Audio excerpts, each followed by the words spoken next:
सरिता जानकी देवी की बड़ी बहू, जिसे जानकी देवी गंवार समझती हैं और घर के बाहर के सभी जरूरी कामों से दूर रखती हैं। सपना बहू, कहाँ हो? अरे बाजार में आज भीड़ होगी, हम पहले ही लेट हो चुके हैं। आई माँ जी, बस ये अपना न्यू पर्स जो मॉम लंदन से लेकर आई थी ना, वो ले रही थी। माँ जी, आपने वो प्लाजो सूट नहीं पहना जो मैं आपके लिए नया लेकर आई थी? अरे बहू, मुझे साड़ी में ही आराम मिलता है। चलो ठीक है, कल वो पहन लूंगी। अब चले, दिवाली की शॉपिंग के लिए बहुत समय चाहिए होता है। हाँ हाँ चलिए। माँ जी, रात के खाने में दाल चावल और सूखी अरबी की सब्जी बना लूं? अरे गंवार, कहीं जाते समय टोकना जरूरी था। रहेगी तो बिल्कुल गंवार की गंवार ही, बना ले जो बनाना है। माँ जी, सरिता भाभी हमारे साथ दिवाली शॉपिंग पर नहीं जाएंगी? कैसी बातें करती हो बहू, तुम तो मॉडर्न हो। तुम जानती हो तुम्हारी जेठानी गंवार है, इसे कोई अक्ल थोड़ी है बाजार में शॉपिंग करने की। चलो, बहुत देर हो चुकी है पहले ही। अरे गुंजन का फोन आ रहा है। हाँ बिटिया, कैसी है तू? मैं ठीक हूँ। हाँ हाँ हाँ, सब ठीक है। अच्छा चल ठीक है, मैं तुझे शॉपिंग से आकर बात करती हूँ। क्या कहा? जरूरी है। हेलो हेलो, कट गया। अब मिल नहीं रहा, आकर कर लूंगी। गुंजन दीदी का फोन था। हाँ, पर अब मिल नहीं रहा। एक काम करते हैं, पहले बाजार हो आते हैं, फिर मैं आकर तसल्ली से बात कर लूंगी। सरिता की आंखों में आंसू आ जाते हैं। उसकी सास और देवरानी मार्केट शॉपिंग करने के लिए चली जाती है। सरिता घर के सारे काम करती है। ऐसा अक्सर ही होता था। सरिता घर के सारे काम अकेले ही करती थी, जबकि उसकी देवरानी को घर का कोई भी काम करना नहीं आता था। फर्क बस इतना था कि सरिता गरीब परिवार से आई थी। वो बेचारी बहुत सीधी सादी थी, जबकि उसकी देवरानी सपना एक अमीर खानदान की लड़की थी। इसीलिए जानकी देवी ने सपना को बहुत सिर पर चढ़ा रखा था। पर सरिता इन सब के लिए कुछ भी नहीं कहती थी। वो स्वभाव की बहुत अच्छी थी। सरिता, तुम नहीं गई माँ के साथ?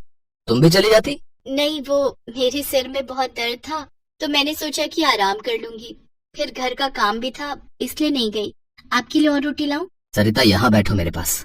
मैं जानता हूँ माँ तुम्हारे साथ अच्छे से व्यवहार नहीं करती है। तुम कहो तो मैं माँ से बात करूँ। कब तक वो तुम्हें घर के बाकी कामों से दूर रखेंगी? और जब से राजेश की शादी हुई है, सपना के आ जाने के बाद तो उन्होंने तुम्हें और परेशान करना शुरू कर दिया है। कोई बात नहीं जी, अभी अपनी सपना की नई नई शादी हुई है, कुछ ही महीने तो हुए हैं, अभी उसे आराम करने दो। मुझे पता है सरिता, मन तो तुम्हारा भी दुखी होता है, पर तुम मुझसे कुछ कहती नहीं हो। सरिता खाना बना रही थी, वहीं उसकी देवरानी सास के साथ मिलकर शॉपिंग के सामान को देख रही थी। राजेश, बताओ ना, ये जीन्स कैसी लग रही है? माँ जी आप बताओ, ये तो कुछ बोलते ही नहीं है, जब देखो फोन में घुसे रहते हैं। अरे बहू, तू तो पतली पतंग है, तेरे ऊपर तो सब कुछ अच्छा लगता है। वैसे भी हमारी मॉडर्न बहू स्टाइलिश कपड़े पहनती है, किसी से कम थोड़ी है। माँ जी, ये नाइट सूट तो आप पहन लो, मुझे ये कलर पसंद नहीं आया, मैं ये ब्लैक वाला रख रही हूँ।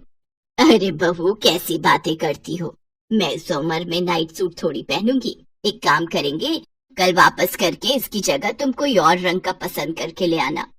माँ जी, अगर आपको हो तो ये सरिता भाभी को दे दूं? अरे पागल है क्या, इतना सुंदर स्टाइलिश नाइट सूट उस गवार पर थोड़ी जचेगा। अरे तू अपनी जेठानी को समझती क्या है? तेरी जेठानी गवार है, उस पर कुछ नहीं जचता। कोई पढ़ी लिखी भी नहीं है, ना उसे पढ़ने उड़ने की तमीज है, ना किसी से बात करने की, कुछ नहीं है उसमें समझ। ऐसे कपड़े, ऐसा पहनावा तेरे पर ही जचता है, समझी? रख ले इसको, कल बदल कर ले आना। अरे मैं गुंजन को फोन करना तो भूल ही गई, एक बार फोन मिला लेती हूँ, मिस कॉल आई हुई है। हेलो, हाँ गुंजन, तूने फोन किया था? हाँ माँ, कल शाम शिल्पी के ससुराल वाले दिवाली और करवा चौथ का त्योहार देने आ रहे हैं। सासू माँ बोल रही थी कि आप दोनों भाभीयों के साथ सुबह ही आ जाना। हाँ हाँ, ये भी कोई कहने की बात है, शिल्पी हमारी बेटी ही है, हम जरूर आ जाएंगे। सुबह जल्दी ही पहुँच जाएंगे। और तू चिंता मत कर, सपना बहू बहुत मॉडर्न है, वो वहाँ आकर सारा कुछ संभाल लेगी। जैसा जानकी देवी ने अपनी बेटी को कहा, उसका उल्टा ही हुआ। सपना तो मॉडर्न पहनावे में तैयार होकर बस वहाँ जाकर अपने मोबाइल फोन पर लग गई या फिर इधर उधर बैठकर बतियाने लगी। गुंजन देखती है कि सरिता ने सब कुछ संभाल लिया है। जल्दी जल्दी उसने द्वार पर बहुत ही सुंदर रंगोली बना दी। रसोई में गुंजन की सास के साथ मिलकर सारे पकवान भी तैयार कर दिए, अच्छे से ड्राइंग रूम भी सेट कर दिया। सब कुछ गुंजन देख रही थी, पर मजाल है कि सपना ने एक गिलास इधर से उधर भी रखा हो। शाम को शिल्पी के ससुराल वाले आए, तब भी सरिता ने सारे कामों में मदद की।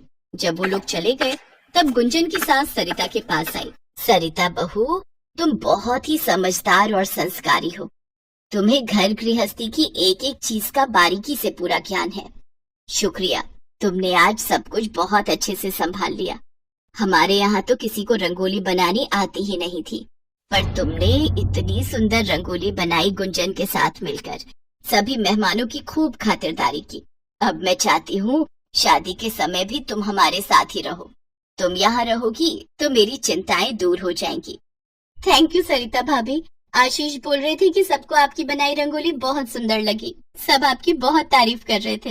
हाँ भाभी, सचमुच आपकी आ जाने से मुझे आज बहुत हेल्प मिली है। सब लोग बहुत खुश होकर गए हैं। माँ, तुम बहुत लकी हो जो तुम्हें सरिता भाभी जैसी बहू मिली। सबके मुंह से सरिता की तारीफ सुनकर जानकी देवी एक पल के लिए सोचने लगती है कि वो गलत थी, जो हमेशा सरिता को गंवार कहकर उसका अपमान करती रही। पर आज सरिता ने अच्छे से सब कुछ संभाल लिया था। जानकी देवी को अपनी गलती का एहसास हो गया था और वो अपनी गलती को सुधारना चाहती थी। माँ जी, आज आप और मैं मिलकर रसोई में इतना सारा काम कर रहे हैं।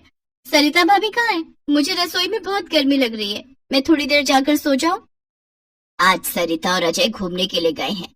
मैंने उन्हें पिक्चर देखने भेजा है। कितने सालों से वो दोनों एक साथ कहीं घूमने नहीं गए थे, और तुम तो हमेशा राजेश के साथ जाती रहती हो, इसलिए आज तुम घर का काम करो। मैं भी तो कर रही हूँ। अरे दोनों मिलकर करेंगे तो पता भी नहीं चलेगा। ये माँ जी को क्या हो गया है?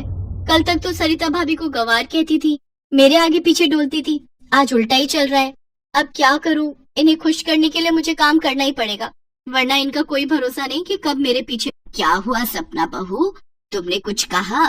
नहीं नहीं, कुछ नहीं माँ जी। उस दिन के बाद जानकी देवी ने अपनी दोनों बहुओं के बीच में फर्क बिल्कुल खत्म कर दिया। वो जितना प्यार और सम्मान सपना को देती थी, उतना ही सरिता को भी देती थी। ये सब देखकर सरिता बहुत खुश थी। जिस प्यार और सम्मान की वो आशा करती थी, आज उसे वो मिल गया था।